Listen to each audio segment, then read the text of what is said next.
मतलब लोगों को जागरूक करने के लिए, बच्चों को जागरूक करने के लिए क्या किया था, एड्स दिवस मनाया जाता है और वो आज ही का दिन है 1 दिसंबर। तो नमस्कार साथियों, मैं विकेश कुमार आप सभी को स्ट्राइड साइंस क्लास में तहे दिल से स्वागत करता हूं और आज हम देखने वाले हैं एड्स के बारे में।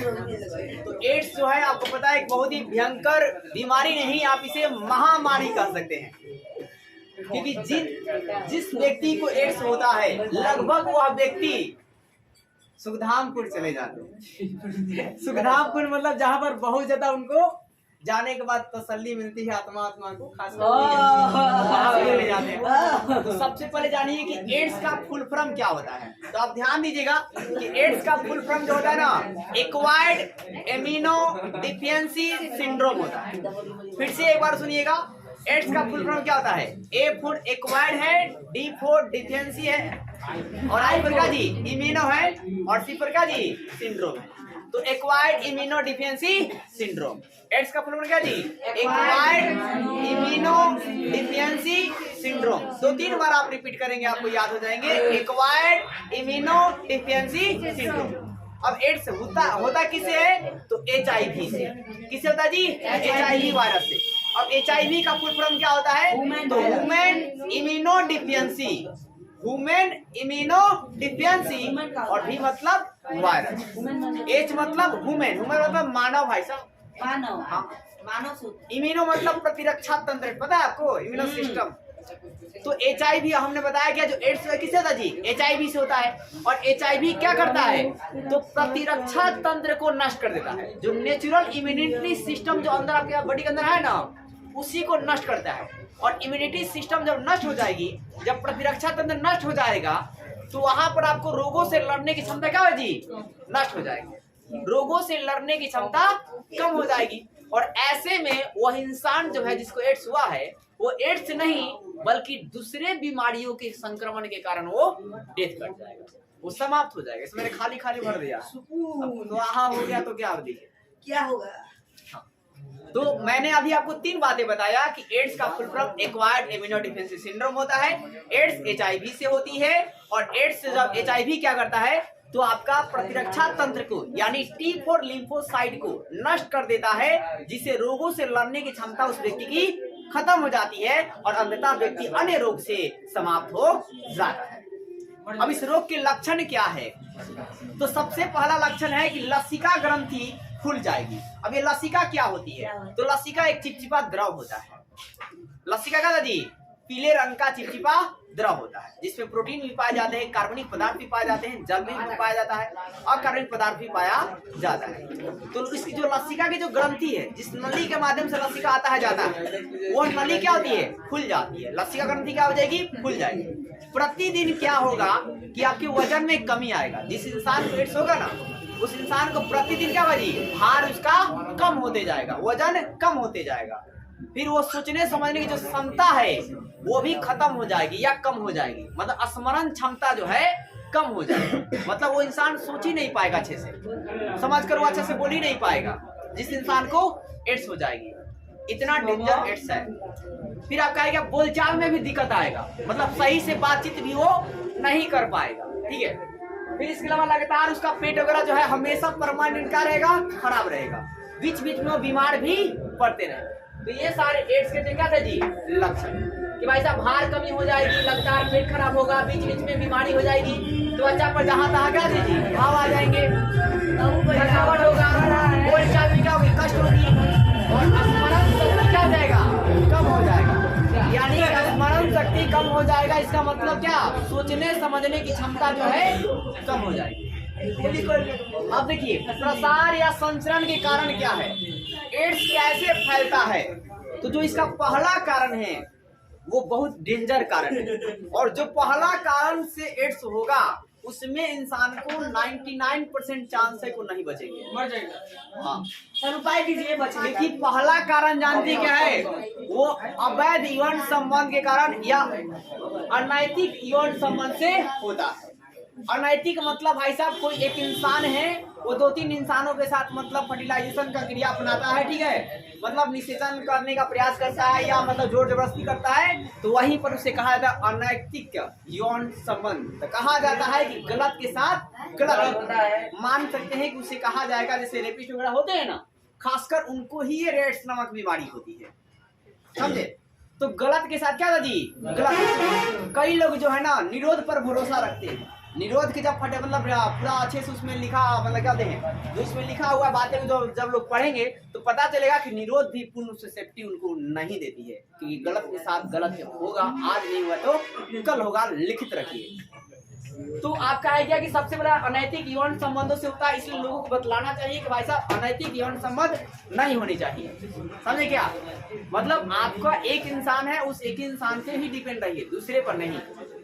दूसरी बात है कि देखो साहब अन्य कारण क्या है, ये तो अनैतिक यौन संबंध हो गया। दूसरा क्या हो गया, HIV से पीड़ित व्यक्ति को अगर मान लीजिए वो ब्लड है, उसके पास रक्त है, ठीक है, और दूसरे व्यक्ति को मैन को उस ब्लड को क्या कर दिया गया, चढ़ा देगा, तो उसको भी एड्स हो जाएगा। अब ये तब होता है जब बिना जांच पड़ताल किए हुए आपका है क्या कि एड्स उसको था, लेकिन आपको पता नहीं था, आपने हड़बड़ी में क्या किया, बोला कि हमको ब्लड दे ही दो, तो आपको भी उसको क्या हो जाएगा जी, एड्स हो जाएगा। तो ऐसे में जब भी ब्लड लेना चाहिए हमें मतलब जांच पड़ताल कर लेना चाहिए कि उनका भाई साहब पॉजिटिव वगैरह तो है नहीं, HIV वगैरह तो नहीं है, कोई बीमारी तो नहीं है, ये सारी जांच पड़ताल की जाती है, उसके बाद ही ब्लड को चढ़ाया जाता है, ठीक है। कैसे खत्म होता है बीमारी। अब देखिए HIV, अब दूसरा बात, एड्स से पीड़ित स्त्री को भी जो शिशु उत्पत्ति होगी, मान लीजिए किसी महिला को एड्स हो गया है, तो वैसे केसेस में जो चाइल्ड का उत्पत्ति होगा वो भी एड्स से पीड़ित होगा, क्योंकि जो एड्स से पीड़ित स्त्री होगी उसके मतलब जो भ्रूण होगा वहां पर क्या होगा भाई साहब कि मतलब ब्लड के माध्यम से चला जाएगा, और भ्रूण में जब क्या बोलते हैं चाइल्ड की उत्पत्ति होगा तो उसमें भी ब्लड के माध्यम से क्या होंगे मतलब एड्स के जो HIV है वो चला जाएगा, और जो चाइल्ड होगा वो भी HIV पॉजिटिव निकलेगा। ऐसे में वो बच्चा क्या होगा, डेथ कर जाएगा। तो ऐसे में क्या करना चाहिए, भ्रूण ऑपरेशन करवा लेना चाहिए, मतलब चाइल्ड की उत्पत्ति ही नहीं होगी। अब क्या एड्स से पीड़ित व्यक्ति को आपका है क्या, व्यक्ति के किसी भी चीजों का इस्तेमाल नहीं करना चाहिए। मान लिया आपने पता चल गया है कि उसका एड्स हुआ है, तो उसका रेजर ना कंघी ना कपड़ा किसी भी वस्तु का इस्तेमाल नहीं करना चाहिए। अगर आप किसी भी उसके ऑब्जेक्ट का इस्तेमाल करते हैं तो वहां पर एड्स होने का खतरा जो है उस इंसान को ही बढ़ जाएगा जिसको एड्स नहीं।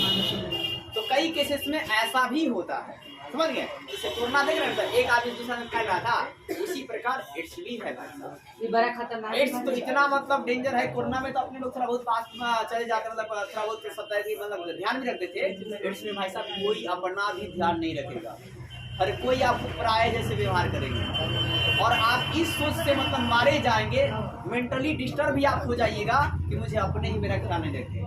तो इसीलिए कहा मैं बार बार आपसे मतलब आपको सलाह देना चाहता हूँ कि आप अभी नौजवान हैं, समझ गए, क्योंकि मतलब क्या होता है अवैध यौन संबंध हमेशा नहीं करना, अपने आप को आत्मसंयम बना कर रखना है। इसलिए मैं बार बार कहता हूँ कि जो इंसान ब्रह्मचर्य को पालन किया अच्छे से, मतलब क्या बोलते हैं इस चीजों को ध्यान नहीं दिएगा, वो समझ जाएगा कि सब कुछ में सारे बेकार काम है, समझे क्या, और मतलब सिर्फ अपने माँ बाप के लिए मतलब कुछ अच्छा करना है, गर्ल्स हो या बॉयज, ठीक है, तो इंसान जो है ना मतलब आगे की तरफ बढ़ते चला जाएगा। वो समझेगा कि मतलब पैसा कहाँ से आती है, किस किल्लत से आता है, तो उसका दर्द समझेगा, और नहीं तो भाई साहब नहीं समझेगा। जिसको फ्री में हमेशा मतलब मिलता रहता है वो नहीं समझ पाएंगे। तो इसलिए मतलब हर एक मतलब स्टूडेंट को मतलब कोई भी हो, गर्ल्स हो या बॉय, वो समझना चाहिए कि उसके पिता या माता उसे पैसा किस तरह जुगाड़ करते हैं और किस तरह उन्हें पढ़ाते हैं, समझे क्या।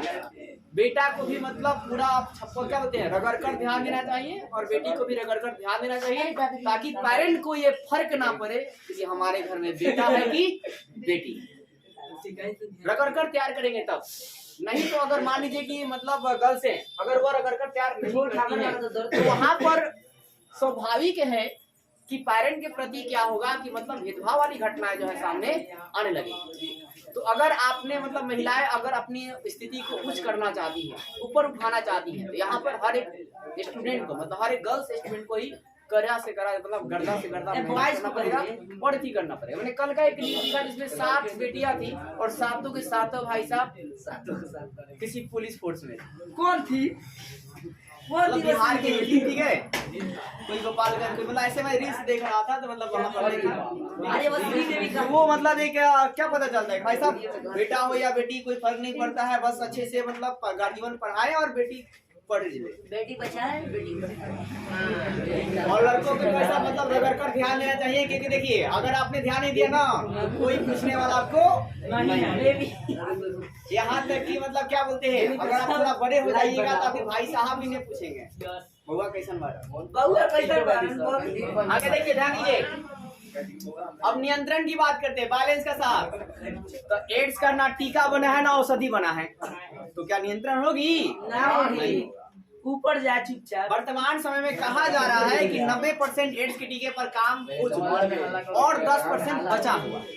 लेकिन याद रखिए, अगर टीका बन भी जाता है तो जो महीना में लाख रुपया 2 लाख रुपए कमाते हैं ना, वो नहीं बच पाएंगे।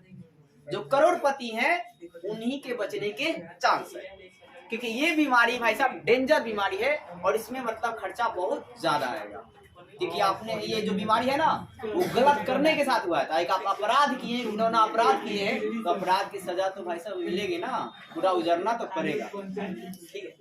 क्योंकि जब उस समय लोगों को ध्यान नहीं आया, मानसिकता अपना खो दिया, तो आगे भी तो ऐसा मिलेगा। देखिए ये सारी बातें मैं इसलिए बता रहा हूँ ताकि आप जागरूक हो, ठीक है, आगे समझदार हो। रोकथाम को देखो भाई साहब, एक और बात, एड्स इंसान को हुआ है कि नहीं हुआ, ये बात कैसे पता चलेगा? तो इलिसा नाम की जांच करवाई जाएगी। क्या करा जाएगा जी? इलिसा जांच करवाया जाएगा। अब रोकथाम क्या, देखिए हम अपने हमेशा रोकथाम के लिए बौद्ध की नीति का इस्तेमाल करता हूँ, और मैं आपको बता रहा हूँ कि मतलब मैक्सिमम आप दृष्टि चैनल का नाम सुने हैं, उसमें आप देखेंगे कि जो भी धाकड़धार टीचर हैं या तो बौद्ध अनुयायी हैं या तो जैन अनुयायी हैं। और हर्षवर्धन जैन का नाम आप सुने हैं, टकलू महाराज एक जैन बंदा। तो जैन धर्म और बौद्ध धर्म में इतनी मतलब आत्मसंयम बनाकर लोग रखते हैं कि भाई साहब की आ रहा है, सामने से गुजर रहा है, किसी लड़की को फर्क नहीं पड़ता कि सुपनेफा गुजर रही है कि उनकी परी गुजर रही है, कोई मतलब यहाँ पर वो मुझसे नहीं रहता, अपने काम में वो लगे रहते हैं। खासकर यही मतलब उनकी टैलेंट। इकोनॉमिक्स में भी मतलब जाकर मतलब कमेंट देखेंगे तो गॉड ऑफ इकोनॉमिक्स का मतलब कमेंट से भरा हो रहा है, इतना भागधार जन लोग, क्योंकि वो अपनी मतलब किसी भी फील्ड को एकदम गहराई से देखते हैं। अब देखिए यहाँ लिखा क्या कि मतलब कारण पर नियंत्रण पा लीजिए साहब, एड्स आपको नहीं चाहिए। मतलब अनैतिक यौन संबंध से पूरा बचने का प्रयास कीजिए, अपने आप पर कंट्रोल करके रखिए। दूसरा, जिस इंसान को एड्स हुआ है पहले ही पता कर लीजिए कि उसको एड्स होने हुआ है, कभी ब्लड उसका लीजिए, उसका रेजर वगैरह का इस्तेमाल नहीं कीजिए, ऐसा बचने का हुआ है उसका किसी भी कपड़े का इस्तेमाल मत कीजिए, समझ गए? तो इस तरह एड्स से बच सकते हैं। और तो 3-4 तो अब एक और बात, जब भी आप सैलून जाए, मैं आपसे एक रिक्वेस्ट करूंगा कि जब भी आप सैलून जाते हैं अपना तौली लेकर जाए। अगर उस सैलून में टिश्यू पेपर मिलता है तो अच्छी बात है, लेकिन आप यार रखिए गाँव देहात है, आप गाँव देहात से मतलब कस्बों से बिलोंग करते हैं तो वहाँ पर आपको ये टिश्यू पेपर वाली झंझट बहुत कम मिलेगी, इसलिए आपको अपना ही लेकर जाना चाहिए। जरूरी नहीं कि आपको एड्स हो जाए, आपकी त्वचा में दूसरी बीमारियां भी हो सकती है अगर दूसरे इंसान को वायरस हुआ हुआ। कई ऐसे मतलब होते हैं जो दूसरे से दूसरे फैलता है। मैं अपनी आपको बात बता रहा हूँ, 2019 का बात होगा, ठीक है। मैं पहली बार जब मतलब क्या बोलते हैं इधर मैट्रिक का मेरा बैच था, मतलब दूसरा मेरा मैट्रिक का बैच था, उसी में पहली बार 425 नंबर आए। पहले का ध्यान दीजिएगा, मतलब उसमें क्या है ना, और जब से वो 425 का होड़ लगा ना भाई साहब, उसके बाद 400 प्लस आते गए। अरे किसी भी साल मतलब नहीं रुका, मतलब 425 के आगे मतलब नीचे 425 और 456 तक पहुंचा। तो आपका है क्या कि यहाँ पर मतलब पहली बार जो हम लोग गया भाई साहब सैलून में, बोला ठीक है, तो उसने कहा सर जी वो क्या बोलते हैं आपको पूरा कर दूं क्या, ब्लीचिंग। हमने बोला ठीक है कर दीजिए। तो कपड़ा जो है ना उन्होंने उसी से पूरा एकदम मेरा लिप पोत दिया, जो कपड़ा पहले से भिगा था। जब मैं वहाँ से आया तब तक तो सही था, क्लास ले भी लिया तब तक सही था। जब मैं सोकर उठा ना भाई साहब कल को पूरा ब्लैक धाबे आ गए थे और पूरा दाने दाने आ गए थे। अब उस दाने को ठीक कराने के लिए मैं गया मतलब किसी मेडिसिन के पास, ठीक है। तो उसने कहा कि भाई साहब देखिए अब इसको खत्म करने में कम से कम 1000 रुपया लगेगा। तो 1000 रुपया लगा वो तो बात अलग है, और जो लेप लगाने के लिए देता था भाई साहब, वो हार्ड इतना लगता था, इतना बकवास होता, इतना बकवास स्मेल भी आती थी कि मतलब वो सहन नहीं हो पा रहा था। लेकिन भाई साहब केस था, सही करना था, इसलिए तो आते हैं भाई साहब कि ज्यादा ताम झाम वाला झंझट मत रखिए। कोई भी एक सिंपल सा अगर क्रीम आपको लगाने का सोच है, एंटीसेप्टिक लगा लीजिए। लेकिन आज के बाद जब मैं बात करता हूँ सैलून में, मैं फेस वॉश भी नहीं करा, खाली मतलब बोलता हूँ भाई साहब ऐसे कर दीजिए, बाकी सब घरे नहा धोआ कर फेंक। इसलिए सैलून में ज्यादा ताम झाम मत रखिए। हो गया। जय श्री राम। बाकी बताइए।